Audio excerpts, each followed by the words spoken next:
love a good Rody. If you haven't seen Rody before, this is Rody, our friend, one of our favorites in the clinic and the house. So this is another great Christmas or first birthday present idea, especially for those teething babies. They like to chew on the ears. So you can get some really good input.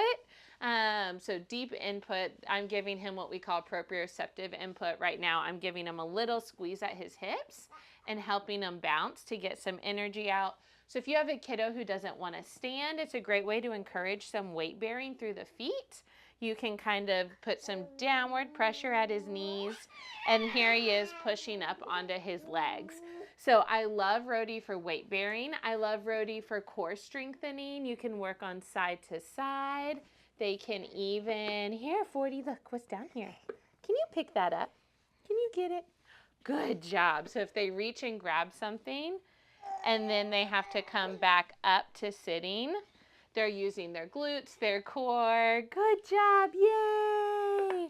To go up and down. Again, symmetry. So if you're playing this at home, you want to make sure to encourage both sides. Where'd it go? Where'd it go? Can you pick it up? Good job. Always with this one, make sure you keep your hands on them. You can get a false sense of security and think they're stable on it and then get a little topple. So I always, again, lower, they're working harder. So I always try to support at the legs, but if it's a kiddo who needs a little more help balancing, you can help hold them up high at the trunk under their armpits. So rotation is a really important skill for transitions in and out of crawling, in and out of sitting. So I love getting them to rotate down just like that. Perfect. And can you come up? Oh no, we spit up. Uh-oh.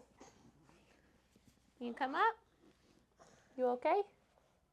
Yep, just a little bit of spit up. Okay. So rotating all the way down is going to be great for those transitions. Weight bearing, and again, if you followed me for any amount of time, you know I love toys that grow with them. As they get older, you'll see them jumping around the house. So Scotty, when he was 3, he would hold Rody right here and use it to kind of jump around and bounce around on. So this is going to be a great toy from older baby all the way up to those toddler, early preschool years. So if you're looking for a Rody, I highly recommend it. If you want more tips on getting your kids to move and ways to set up your play space, make sure to check out our Little Movers courses on Kajabi or follow us on all the channels at Compleo Wellness. Good job, baby.